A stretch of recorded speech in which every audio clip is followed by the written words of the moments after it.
all right. Hello again. Hello again. And welcome to another episode of the Prescription for Better Living podcast. As you know, my name is Dr. Hernando Carter, board certified internal medicine physician, your primary care extraordinaire, and host of the Prescription Better Living podcast, where our goal is to discuss all things health and wellness in a hip and relatable way. As you know, that song, that beat was produced by my son, Ellis Carter, my oldest son, who is streaming on all of your platforms as E. Casanova. So check out his song Fallen, Fallin. We did intro Fallen on our last episode, but please go and check him out. But today we have a very special treat for you. We have my friend, my colleague, and just a powerhouse in the world of psychiatry here in Alabama and around the southeastern region. We have Dr. Brandy Bolin, and she goes by Dr. B, Dr. Brandy, all things. But let me tell you about Dr. B. Dr. B is the real deal, and here's why. She is triple board certified. One, two, three. I got one. It was hard enough to get that one, and it's hard enough to maintain that one. I'm good. But she has three. So that means she knows what she's talking about, and you need to recognize that she knows what she's talking about. She is a practicing psychiatrist here in Alabama. Very, very high demand with a very long wait list, I might add. She is also an author, and she authored a book, Shine Understanding ADHD, so your child can be a star. And I can tell you it is a very good read because I purchased it. Not only is she a physician that's triple board certified and author, she is also a mother. She has three children. I have three children. We, you know, hanging in there with the three. The end. Yeah, and she is married to her husband Frederick Bolin, who is a newly elected circuit judge, place 13, in Jefferson County. Very good. She is a woman of DST, bless her heart. Oh, yes, yes. And for my Birminghamians, alum of Ramsey, SEC roots, went to Vanderbilt, which is Ellis's at the top of his list for Woo-hoo. Anchor colleges, down. and went to Meharry Medical College That's right. for medical school, and did her triple board residency program at Indiana University School of Medicine in Indianapolis. So she is the real deal. Dr. B, welcome. Thank you. Thank you so much for having me. I'm excited to be here. I feel it an Yes. honor to be among you who are a powerhouse yourself, Dr. Carter. And I just love what you're doing for the community by bringing on people to talk about mental health. I mean, everybody has it. It's a buzzword now, but really, I don't know that everybody knows. Even medical professionals don't fully understand what all it entails. So thank you for doing your part to bring awareness to this very important topic. Thank you. It is very important. And thank you for giving Yeah. of your time and Yeah. expertise, Oh, yeah. because I can get on here and talk about it in the seat of a primary care physician. But there are times, a lot of times, when the primary care physician need to consult an expert. And so that's why we asked you to come on, because, I can only go so deep with the people. And, when we want someone who can really give some good information, insight, we call on the experts. So thank you for coming on. Just to kind of recap, we did kind of roll into this mental health kind of segment where we initially just talked about destigmatizing um, mental health and really being able to just talk about it, because we talked about how there is a hesitancy amongst people to even admit that they're having challenges, and Mhm, that, just talk about what's going on with them, because mhm. the buzzword is oh, you're gonna think I'm crazy. And what we talked about is we want to throw that word crazy out of our vocabulary, and we want to normalize talking about what's going on with us. We introduced the concept of therapy, and then on our last episode we actually had an in-depth conversation with a practicing therapist, Crystal Mullen Johnson, where we just kind of broke down that therapy thing all together. And then today, I thought it would be just awesome to talk about medications, because a lot of the times people need medications to help them with whatever their condition is, whether it be depression, whether it be anxiety, what have you. Yes, therapy is good. We want therapy. Yes, journaling. Yes, practicing mindfulness, exercise, and all those things. But at the end of the day, a lot of people, in order to feel normal again, need medications. And so we want to get into that. But before we get all into that, why don't you tell us about your practice, Dr. B? Because some people think that you do exclusively pediatrics, but you're triple board certified. So you don't. You take care of people of all ages and sizes, right? That's true. Still my preference. Mm-hmm. And thank you for that wonderful introduction. It's still amazing to me that all those good things are about me. I Mm-hmm. still think of myself as just Brandy, and I have to remind myself, actually, you're a little bit more than just Brandy. Like, you're the Mm-hmm. one that people sit on a wait list and up to 2 years, Yep. patiently waiting to have their needs made known. And so I'm very, very, very. I never allow myself to get too big to think of how much people need me. And as I was saying to someone yesterday, a part of my practice. So yes, I'm boarded in 3 areas, specialties: general pediatrics, so that's your ears and your nose and your shots. Adult psychiatry, and then child and adolescent psychiatry. And Mm-hmm. so, what most people have come to know me as is the ADHD expert. And then every once in a while, I'll let someone know that I'm really good at diagnosing and treating autism spectrum disorder as well. But there's just so much work to be done in ADHD. I don't really speak about that a great deal. But my practice is set up where I see mostly children. And what I have been finding is that a lot of parents will say, "Hey, doc, all those questions you were asking my kid about their ADHD or their depression or whatever, I think that was about me. Can you see?" And so the answer is, well, let me think about it. And oftentimes I will, because the truth of the matter is that I know the type of care that I provide. And so if I've got one member of the family and they still want to come to me themselves, they know how I operate. And so they're willing to be a part of that family.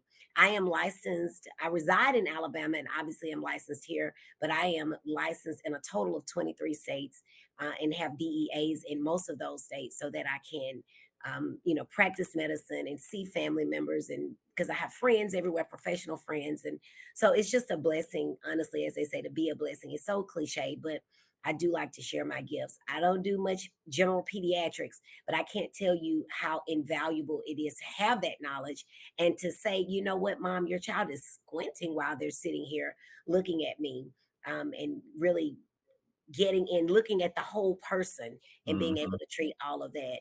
I just want to say, Dr. Carter, you mentioned that, hey, you're just the primary care doctor. But I want everybody out there to realize that it could take months to get in to see someone like me, a mental health professional. And so Mhm. your primary care doctor is your go-to. And believe it or not, no matter how much they may not want to or how much they may not feel comfortable with it, they have the training that they need to get you going. So if you are thinking, oh my goodness, I am finding myself in a situation where I just cannot catch my breath, I don't know what to do. The first thing you need to do is to make that appointment with your primary doctor. They should be involved throughout the process. They should know everything that's going on. So make sure you take advantage of them because they really know your history. It may be, though, that when you get in with a mental health professional, I may see you every month, every 3 months, or, more frequently than they would, especially if you're healthy and only going to see them once a year. And so that is where having that medical training helps me help you because I may pick up on some things that I then could say, hey, I think you need to go back and see Dr. Carter about this. Mhm. I'm glad you said that. Uh, when we talk about, and we started this whole podcast talking about just the physician shortage and the primary care shortage, but the psychiatrist shortage is a lot worse than the primary care shortage is. I Oh, mean, yeah. they're just, they're only a handful in our area, and so you're right. Um, a lot of the times, the majority of the times, the first resource that people go to is their primary care provider, and so I'm glad that you kind of highlighted that Yeah. for us. So again, this is the Prescription for Better Living podcast. We want you to do a few things. Please make sure that you subscribe to the channel. Make sure you like this video, comment, and share. We want to hear your comments. So please do that. So, Dr. B, first, before we kind of get into the kind of nuts and bolts, I kind of explained to everyone, kind of in my words, what um, depression is and what anxiety is. But from a psychiatrist standpoint, how would you kind of articulate what they are in kind of layman's terms? All right. That's a great question. Let me first say that we all get depressed and we all get anxious. These are normal occurrences that sometimes just can express how we feel because bad things and sad things happen, right? And if you Mhm. watch the news, you might get sad.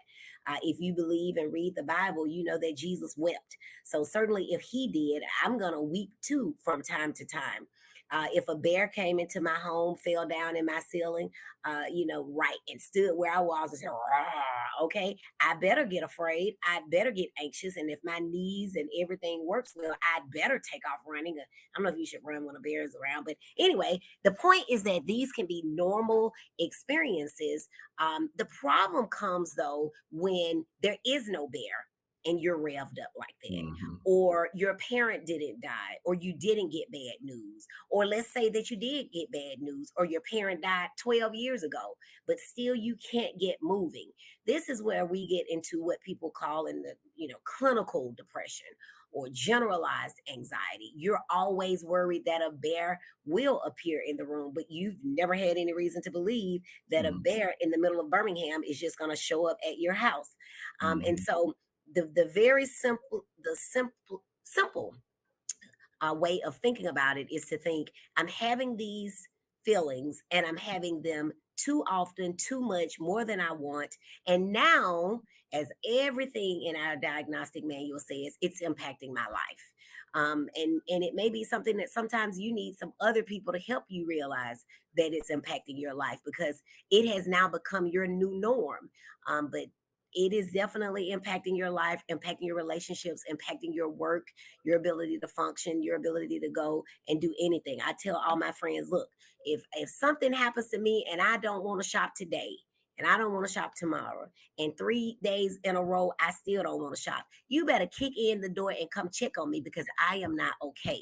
And so that is what we're talking about when we're Yeah. talking about not feeling like it, not being up to it, and not being your normal self. And Mhm. everybody knows what that is, no matter how much we try to fool ourselves. We know when we are not well.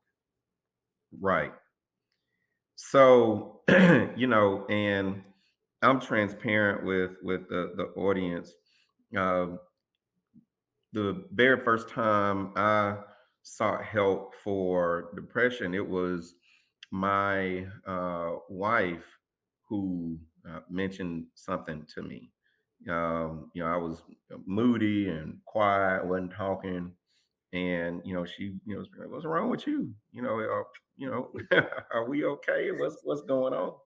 And that's when I kind of shared with her about my mood and everything that I had going on with me. So you're right. A lot of times it's family that can call things out, even though you may know how you're feeling internally.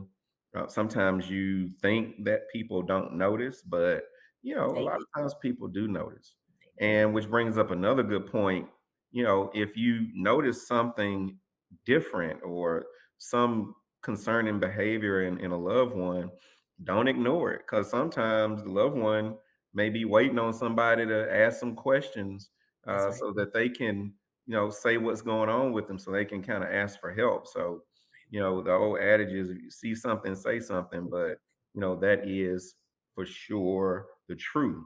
Right. Let me So, just uh interject right there. I'm yeah. glad that you, as a man, right, because we have this notion that men don't cry and men Hmm. don't do all of this and men do that. And I was telling someone not long ago, men are humans, right? Right. And so if you step on a man's toe and it hurts bad enough, he just might cry. He might say or do Right. some other things, but we have to make sure that we can normalize things like men crying or feeling sad or whatever else. And then the other thing for my ladies out there is that please do understand that your men folks, as some folks I know say, your men folks, they're trying to wrestle with all of this. Being the man, I'm man, I get food, but still needing to have that moment of vulnerability. So when you're approaching anybody, but I always say particularly men, approaching love. Don't try to come at anybody trying to cut them off at the knees and what's wrong with you? I mean, approach people in love. You may get resistance the first, second, third, 12th time. But eventually what they need to know is that you're there, you see them, you acknowledge them, and you love them. They need to hear that and they need to know Absolutely. that. Absolutely. I'm glad that you said that too, because a lot of men have this fear of opening up, of being vulnerable, but then also they may be afraid to be too transparent because they don't want to give ammunition to be used later. So, making sure that, whether it's husband, wife, whether it's male, female, making sure that everybody knows that they have a safe space, right? Where, when we kind of meet on this level, it's a judgment free zone, and I'm here to help you and to support you. So, thank you for saying that. So, we talked about kind of depression, anxiety, and gave a great explanation of that. I may, if it's not copywritten, I may try to use some of that. But so, in talking about medications, I mean, how, as a psychiatrist, how do you decide when you're going to recommend medications? How do you determine when someone needs medications for their condition? So my practice is set up a little bit differently in that I want to say this without it sounding ugly, but I'm only interested in seeing patients who are at least considering medications. So there has to have been some level of insight, whether that was forced or they came up with it on their own, but they at least are ready. The patient needs to at least be ready to go to that next level. Hmm. And the reason that I do that is because first of all, I want to be able to hear people, give them what they need, use my knowledge. And I don't like feeling, because I've heard so many people say all that psychiatrists wanted to do was put me on medicine and increase the dose. Well, no, when you come here, you're signing up and you're saying, Doc, do your thing. I think this is what I need. I've tried other things. And the other thing is simply the math and the time. Somebody wants that appointment. And so if you're only coming for me to propose what I think is a good treatment, and then you say, oh, that's the devil's work, you're the devil himself. So then I would just rather, because I'm like Erica Badu now when it comes to what I do, I get sensitive. So that we can avoid any uncomfortable conversations, Mhm. people need to be ready. But when Mhm. it comes down, as again, your primary care provider or you as a patient yourself, the Mhm. first thing that we want to do is get enrolled in therapy, get involved with all the things that Dr. Carter mentioned. The yoga, I think, is coming soon, and meditation, going to church, getting with your girlfriends, your guy friends, all that stuff. And then if those things are not working, then you've always got to go to the next step. And so if you say, look, I've done A through Z plus plus, then the next step might be medication. And so once you come into the office, which is virtual, right? Mhm. And then we get a conversation, we decide that you meet the criteria, then we talk about what the options for medication treatment may be. But just in medicine in general, there are some things that you go straight to the top and you know surgery is the answer. If you go Mhm. in with an appendicitis, surgery is the answer. Okay, but with some other things, we may have time to work up to medicine and see how Mhm. those things go. And that's how we kind of decide. Most people know I need something a little bit more and they come ready. And I think you made a very important distinction there, in that a lot of times people conflate psychiatrists with psychologists, right? And what people need to understand is that when you go to see a psychiatrist, that is a medical doctor that is trained in assessing, diagnosing, and then treating. And just like when you go to a cardiologist and you have a blockage that they need to correct, and then they need to prescribe you medication to keep the stent open or reduce the blockage. Same thing, you're going to a physician, and that psychiatrist is a physician who specializes in treating these conditions. And the treatment, the majority of the time, it requires medication. So, whereas with a psychologist, you go to, they will do things like talk therapy, counseling, cognitive behavioral therapy. You may have an hour session, but with a psychiatrist who's a physician, they can assess you and they will talk to you as a part of their assessment. They can give recommendations. They can do all those things. They can do therapy, but they ain't got time to be doing an hour therapy session, because is there's more to the visit Mhm. than that. So I think sometimes when people say, "Oh, I went to this psychiatrist and all they want to do was prescribe," they have kind of maybe misunderstood that no, you're going to a physician who's going to prescribe you medication. Absolutely. And so I think that was a very important distinction that you made. So, Doc, when we talk about medicines in general, let's say you are prescribing a medication for someone who has depression, you prescribing medication for someone who has anxiety. How do these medicines work? Because oftentimes, some medications you can use the same medication for depression and same medication for anxiety. So how do these medications work?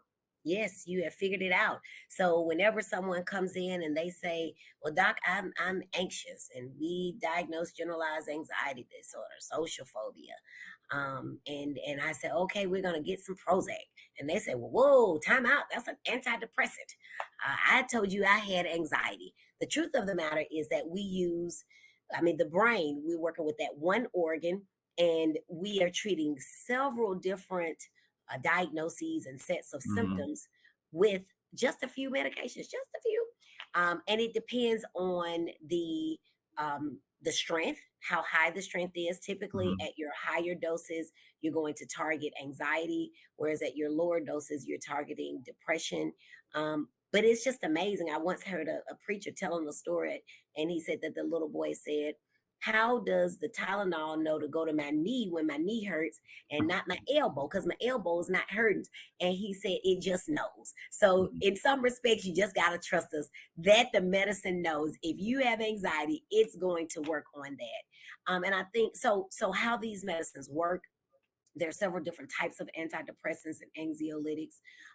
But in general, most of them are going to work by increasing serotonin's availability. That's why when you go to Walmart or whatever your favorite pharmacy is, and you look on the shelf and you say, I'm not taking that antidepressant, but I've got this serotonin I'm going to take, you're taking an antidepressant.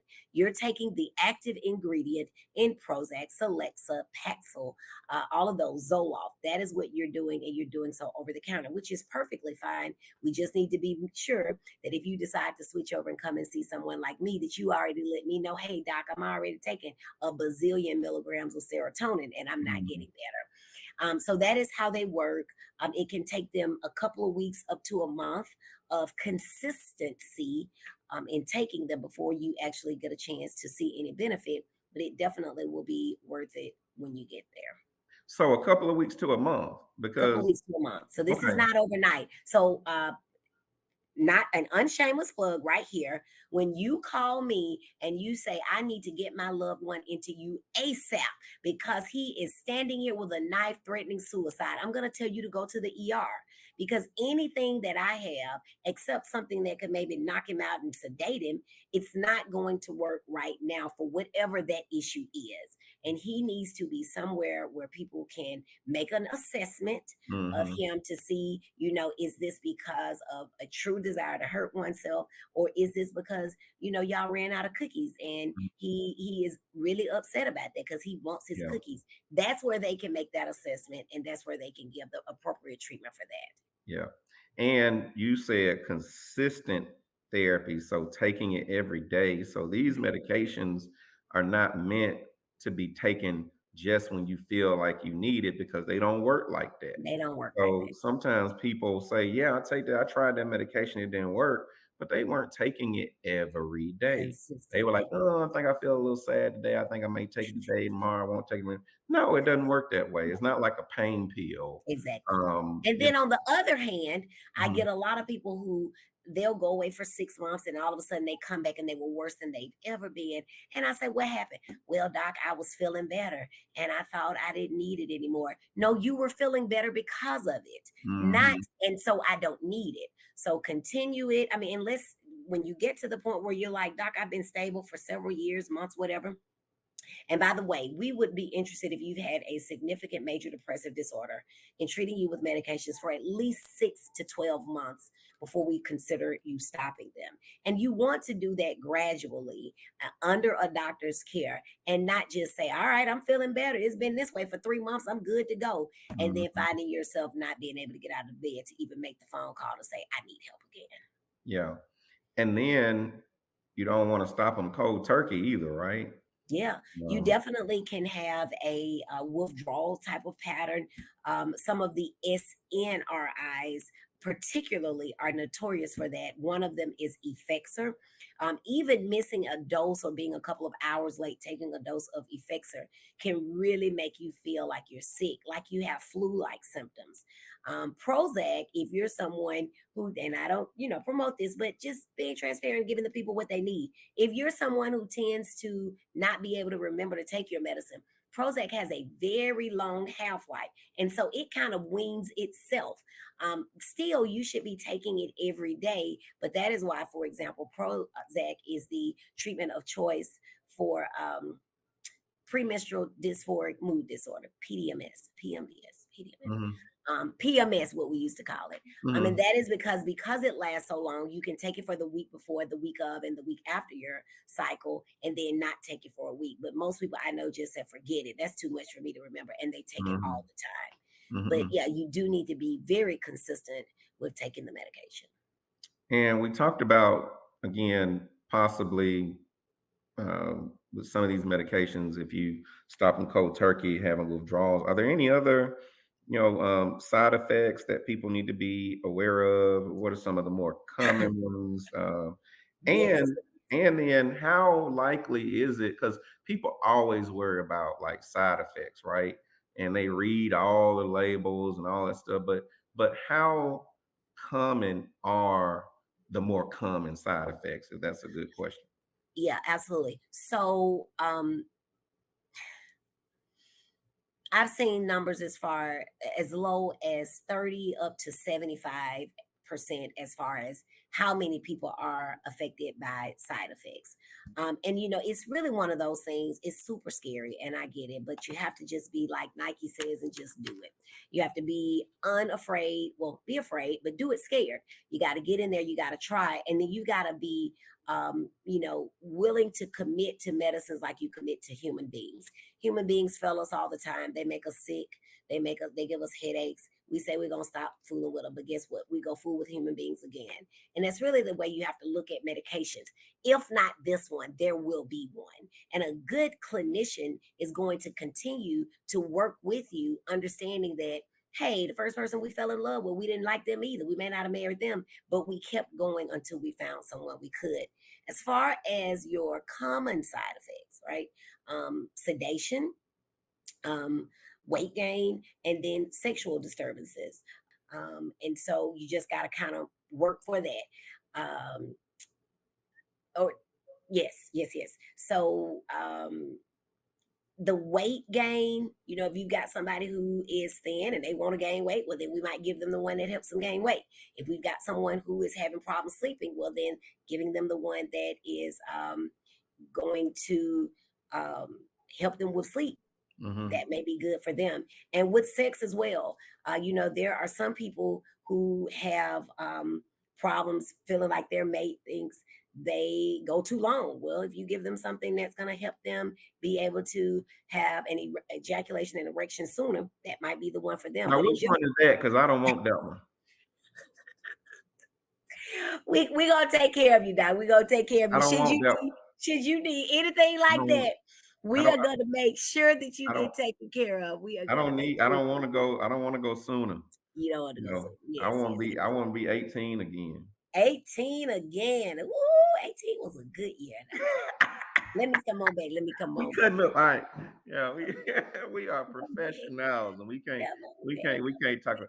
So Uh, so so why do you think? Why do you think there is so much apprehension about taking these medicines? I mean, in my experience, there's apprehension about all kinds of medicines, whether it's blood pressure medicines or cholesterol medicine.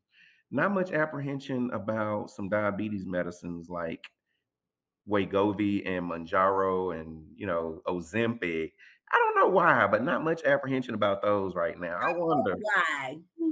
but particularly when it comes to antidepressants, anti-anxiety medication, I get a lot of resistance from patients when I recommend that they go on them. And my opinion is that because again, they're worried about this label that someone's going to label them as crazy or, unstable or do you think it's just, stigma and worry about being labeled or do you think it's something deeper than that? Stigma is definitely a part of it, and depending upon what your culture and your race may be, Mhm. admitting that something is wrong, like you can't overpower it, work through it, push harder, just go do it, pull up your shoelaces and strap them Mhm. in and Mhm. make yourself be better. And Mhm. so there's something to be said about the inability to make yourself feel better, inability to be happy, make yourself happy. Just go shopping, drink some more, take Mhm. some more pills, pain pills, whatever. And then there are some people that worry about the side effects. They have no idea what they are. They don't have no idea what they are, but they are afraid of them. Some people worry about dependency because maybe they did have a friend who was on Effexor, for example, venlafaxine, and that friend couldn't come off of it. Because sometimes for some people it truly can be difficult. You got to start back, go back, and come back off, stay on that dose a little longer, and make the titration a little bit slower. And Mhm. so maybe they're worried about that being a dependency, but I assure you that is not a dependency like would be with opiates, for example. And then some people worry that it will change their personality. There's Mhm. something to be said about being too happy or not being able to not feel sad. And I do get that sometimes where people would say, and I've even heard family members say, she looked like she was on something because she was at the funeral and she was looking calm, right? And so I've had people say, Doc, such and such happened and it was really sad and I couldn't even get sad. That is a weird feeling for someone to want to be able to get sad because it's appropriate and not to be able to do that. So those are some things that I've noticed are, reasons that people will be hesitant about starting medicine. But I've got to say, I still believe that the biggest is just getting out of their way about what they've heard, what some of the ways that they may have joked about people themselves. And so now here I am needing this because I can't, get better without it. And it's just a lot to swallow. Yeah. I I don't know what that feeling is like, not being able to be sad. I had a opposite. Sometimes I'm sad and I don't have any reason to be sad, Right. which is why I have a therapist and why I take medication. There you go. Again, I'm transparent with our family here on the podcast because I think that there's value in knowing that there's somebody else out there who you see who's going through the same thing that you are, who has taken the treatment, just pulling back the veil, removing the mask, and normalizing talking about talking about this. So I would love to um, think I should feel sad one day and not feel sad. I want to wake up and feel what it's like. Mm. So Well, it's yeah. coming. It's coming. It's coming. Keep Um, working. And I tell people these are not they're not quick fixes. oh yeah. Very few things in medicine are, but this is certainly a work because some people are sad because there's been traumas that are very hurtful to work through. To go somewhere Mhm. and sign up to pull up at a parking lot or Zoom camera near you and say, I'm going to sign up to go in here about a thing that hurt me so bad. Yeah. But that's how you get better, and so it can be a very timely process, but stick with it, change your medicines, change your therapist, change your doctor, change whatever you have to have Mhm. to get what you need to get. If you're not doing better and your doctor's never said, hey, let's look at this again, maybe we're missing something else. It may be time for you to do that instead. And don't be afraid to do that. Awesome, awesome. And I was going to ask you, well, any parting words for our PBL family? Those were great words of wisdom there. Yeah. Anything else that? I mean, again, it's cliche. So many things in medicine and in life are, but usually those cliches carry some weight and some truth. And one of them that I've been saying for some time is that it's okay to not be okay. Keep in mind that sadness will come. Keep in mind that anxiety will come, and it's okay if yours comes and sets up residence. But the moment that you decide, I want to kick these things out of my life, out of my house, out of my being, it's okay to admit first to yourself and then to others that the low energy, the low mood, the poor concentration, the low appetite or the excessive appetite, the irritability, the snappiness, the thoughts of not necessarily killing yourself, but just thinking, if I just died, it would be all right. Um, that is not living. You do not have to live that way. Yes, talking to your pastor is good. Yes, talking to your spouse is good. But there is nothing like getting a professional to help you. And I am the queen of let's call an expert, whether it's cutting grass, working on my car, washing my dishes. Let's get people involved who know how to do that because they have skills, techniques that have been studied, proven, and true. And eventually it will help you, but just hang in there. And things will get better in the end. And if they aren't better, it's not the end. So keep pushing. Thank you so much, Dr. B.